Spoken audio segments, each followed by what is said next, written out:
Did you know that the United States has had more than 1,000 cases of measles in 2019?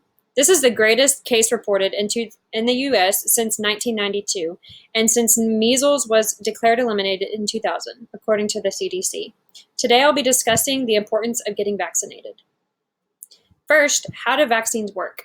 How does your immune system react to a vaccine? Well, your immune system develops immunity by imitating an infection, causing the immune system to produce T lymphocytes and antibodies. Minor symptoms are normal and should be expected as the body builds immunity. Once this happens, your body is left with a supply of memory T lymphocytes as well as B lymphocytes, and will remember how to fight the disease in the future. This is according to the CDC, understanding how vaccines work. There are 3 different types of vaccines. The first is live. A live attenuated vaccine contains a live weakened virus and is used for people who have healthy immune systems. This is an example of MMR. This vaccine, or this type of vaccine, is a good teacher for the immune system. An inactivated vaccine requires multiple doses, and multiple doses are necessary. They kill the germs, and then they put it into your body. A toxoid vaccine. A toxoid vaccine prevents diseases caused by bacteria that produce toxins in the body. When the body receives this toxoid, which is a weakened toxin, it learns how to fight off the natural toxin. This is an example of a DTaP. I got this information from the CDC and how vaccines work. It was a PDF. What is in a vaccine? Adjuvants. Adjuvants, they boost the body's immune response to a vaccine. This is found in antacids. Stabilizers. Stabilizers keep the vaccine effective. It's basically like a preservative. Formaldehyde. Formaldehyde prevents contamination by bacteria during the manufacturing process and resides in the body naturally. There's more in your body than there is in this vaccine, or a single vaccine. Thimerosal. This is only in a multi-dose. Basically, you only see this in a multi-dose of vial of the flu.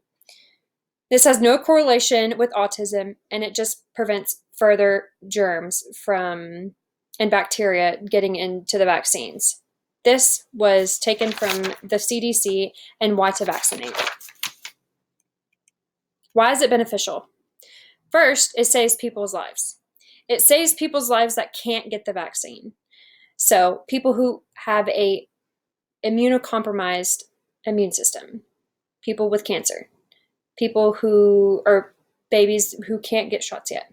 So when you get vaccinated and you go into a room with them, you don't give them the vaccine. But if you're not vaccinated and you do get the disease, it's super easy for them to get infected too. So it helps them. Saves time and money because you don't have to go to the doctor because you're less sick. And it prevents or protects the future generations from diseases that were in the past that killed a bunch of people. Why is it a problem not to vaccinate? First, outbreaks happen because when people don't vaccinate, outbreaks happen. This can also be described in herd immunity because herd immunity is a resistance to the spread of contagious disease through vaccination. So when the majority of the population is vaccinated, the disease is pretty much eradicated. But when people stop getting vaccinated and stop getting the treatments, then people get more infected and then it spreads. How an outbreak happens. If people are not vaccinated, they can still spread the disease to those who cannot get vaccinated, like we said earlier. And traveling causes the spread of disease because some countries don't vaccinate as much as we do, vice versa. So when someone goes over there, gets the disease, and brings it back over, outbreak happens.